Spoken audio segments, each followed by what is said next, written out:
எனக்கு என்னமோ இது சரியா படல. ஏய் விடு ரோகிணி. அந்த பொண்ணு காய்கறி வித்துட்டு பாவம் இந்த ராத்திரில தனியா வந்திருக்கு. இன்னைக்கு நைட்டு தூங்கிட்டு காலையில போயிடுவாங்க. அப்புறம் அந்த பொண்ணோட போர்வையில இருந்து ரத்தம் வர ஆரம்பிச்சுது. இத கௌஷிக்கும் கௌஷிக்கோட மனைவியும் பார்த்து பயந்துட்டாங்க. என்னாச்சு உங்களுக்கு? ஏதாவது அடிபட்டிருக்கா? ஏன் போர்வையில இருந்து ரத்தம் வருது? அட கடவுளே, இவ்ளோ ரத்தம் வருது. எனக்கு என்னமோ ஏதோ தப்பா தோணுது. கௌஷிக் அவங்க மேல இருந்த போர்வைய எடுத்தான். அப்ப அந்த பொண்ணுக்கு கை வெட்டப்பட்டிருந்தத பார்த்தாங்க. என்னாச்சு உங்களுக்கு? ஏன் கை வெட்டி இருக்கு? யாரோ என்னுடைய கைய வெட்டி என்னுடைய வலையில திருடிட்டு போயிட்டாங்க. இத கேட்டதும் கௌஷிக் பயந்துட்டான். அட கடவுளே, இந்த பொண்ணு செத்து போயிட்டான்னு தானே அவ கைய நான் வெட்டினேன். எப்படி இந்த பொண்ணுக்கு உயிர் வந்துச்சு? ஐயோ, இப்ப என்ன நடக்க போகுதுன்னு எனக்கு தெரியலையே.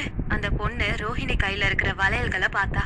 இந்த வளையல் என்னோடது மாதிரி தெரியுது. யார் உங்களுக்கு கொடுத்தா? ஓ கடவுளே, என்னங்க இந்த வளையல் உங்களுக்கு யார் கொடுத்தா?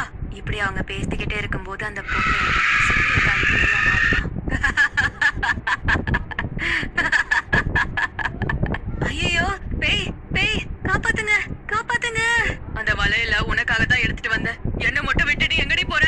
என் செல்லமே நில்லுடி. கௌஷிக்கும் அவனுடைய மனைவி ரோஹிணியும் அந்த சூனியக்காரி பேய வீட்ல வச்சு கதவை மூடிட்டு ஓடி போயிட்டாங்க. அந்த பேய் அந்த கதவை தட்டிக்கிட்டே இருந்துச்சு. அப்புறம் அவங்க 2 பேரும் பக்கத்து வீட்டுக்கு போய் ஒளிஞ்சுக்கிட்டாங்க. கௌஷிக், என்னாச்சு? ஏன் இப்படி இந்த நேரத்துல ஓடி வந்தீங்க? ஏதாவது பார்த்து பயந்துட்டீங்களா? ராமு, வழக்கம் போல நான் மரம் வெட்ட போனேன். போயிட்டு வர வழியில ஒரு பொண்ணு இறந்து போய் கிடந்தா. அவ கையில 2 வளையல் இருந்துச்சு. அந்த பொண்ணோட கைய வெட்டி அந்த வளையல நான் எடுத்துட்டு வந்துட்டேன். அந்த பொண்ணு இப்ப பேயா மாறி என் வீட்டுக்கு வந்துட்டா. அட பாவி, நம்ம எல்லாரும் இப்ப நல்லா அந்த பேய்கிட்ட மாட்டிக்கிட்டோம். இப்ப அந்த பேய் எங்க இருக்கு?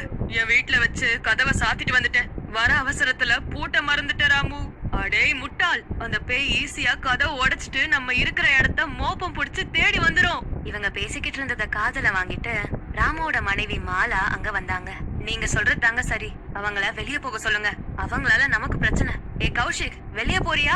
இல்ல உங்க 2 பேரும்